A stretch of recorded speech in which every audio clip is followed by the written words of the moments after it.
broken, and my stasis are soaking wet. To go waltzing Matilda, waltzing Matilda, you. Tom Waits is an American blues slash jazz slash experimental singer-songwriter and musician. He started out as a jazz musician and singer in 1971, vocal jazz, and he morphed into a more blues folk area.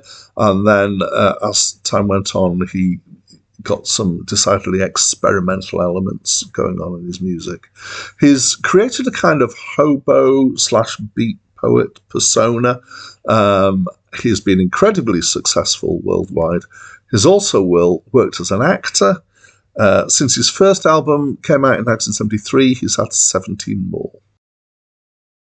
Hi, my name's Dan. This is the fourth studio album by Tom Waits, and it's my first time listening to it, I think. I've had quite a bit of Tom Waits by now, and in fact, we're in a situation where the last review that I did was also Tom Waits. I've got two back-to-back Tom Waits albums. This feels like it's a bit of a coincidence, but it's bound to happen at some point when I have so many that I'm doing in a list, actually having a couple back-to-back. Even though there's a lot of different, obviously, acts and artists here, it doesn't surprise me that this has happened. However, in order to get some clear separation in my head between the two, let me just explain that I tend to review in batches. Those of you who've been with me for a while will notice that I tend to upload 2, 3, 4, sometimes even, I think once I did 5 at a time. So the reason for doing it this way is firstly so that I'm not taking chunks out of every evening, which is when I tend to do the reviews. Also because I listen to them twice, but I don't listen like to album A and then album A again. I listen to album A, B, C, and then album A again, album B, album C. It's all a bit more confusing than that, but actually that's roughly what happens.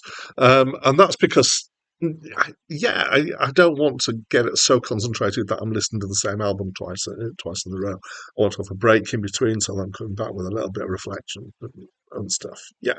So all that's procedural stuff you don't really need to know. Let's get into this album. So there's two modes here, really. There's two kinds of songs and music here. One of them is piano-centered singer-songwriter, and the other is beatnik poet jazz. A couple of the tracks, at least two of the piano-centered stuff, have like a string section in them. There's, as I say, obviously piano. There's sometimes drums, sometimes not. The bass is usually upright. Sometimes it's just piano. Sometimes, there's not a lot of different instruments being used in here, and it's quite empty generally, apart from when they put the strings in. Now, in the last review, those who've seen it of a Tom Waits album, I complained a lot about the strings. I'm not going to complain as much about the strings on this album. Maybe it's because I'm more forgiving for some reason today. Maybe it's because it's an earlier album, and so I think it's more kind of in line with what was done. But I think actually it's because the strings are handled a bit more sensitively. It's still a little bit of a jar having the strings in. I'd kind of rather not have them. It just makes me feel like it's a bit too cheesy. Anyway, let's get into some of the tracks. So Tom Traubert's Blues, I recognise it from somewhere. Maybe I've heard Tom Waits doing it. Maybe I've heard someone else, because I know that there's been some cover versions. It's a great song. It paints pictures. In fact, I'd say all of the tracks paint pictures. They're all about kind of scenarios and telling you about stuff, storytelling from the seedy dives and after-hour clubs, and with booze and exotic dances and broken dreams. It's all very kind of melodramatic and maudlin. The highlights, I've said, Tom Traubert's Blues is a good track. The Piano Has Been Drinking, Not Me is a good track. I really enjoyed it. It's an interesting idea. Invitation to the Blues is good. And all of the beat poet jazz tracks, I would say, are strong. So some of them are sung, some of them are spoken, some of them are kind of partway between the two. Most of them have got quite minimal backing. One of them has just got drums in the backing, which is a very interesting choice. One of them is just saxophone. So there's, if I'm right and I remember it right, there's four of them on the album. So the Step Right Up. Oh, this is a great track. It's a pastiche of advertising slogans, and it made me laugh several times out loud. Pasties and a G string. So when I saw the name of it, I thought this was probably pasties and a G string because it's spelled exactly the same. I had to look up what pasties are. Pasties are something in Britain like Cornish pasties and uh, steak bakes and things like that. It's something that you get from Greggs, and if you don't know what Greggs is, go look them up. Um, the one that got away and Small Change, all of them, they were great. I would say so. The songwriting is, as I say, quite maudlin and mawkish, but poetic.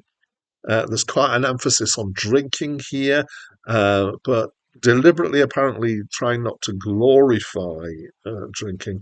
It's possible he may have been drunk during some of these recordings. He does blur quite a bit with his words. I don't know how much of that is natural. His voice is very gravelly, so in some of his later albums, I reckon he's kind of playing with that and pulling it on, and it's kind of an affected thing. Here it sounded more natural. I don't know how much he has to push it to get that kind of gravelly sound. It's a very Louis Armstrong kind of voice, actually, on this album. It's got huge amounts of gravel and then kind of slur, and some of the consonants disappear, and so your words kind of, yeah, don't necessarily have clear edges to them. I enjoyed it. And I have to say, is that you probably picked this up as a back-to-back comparison with Heart Attack and Vine, which was the previous one I reviewed. I much preferred this one. It kind of feels more genuine. It's got more humour to it, and it just hangs together. I think better as an album. So that's what I think of this album. As always, I'd love to know what you think of this album, so please do let me know by leaving me a comment. And that's it from me for now. Well, the gigolos jumping salty ain't no trade out on the streets.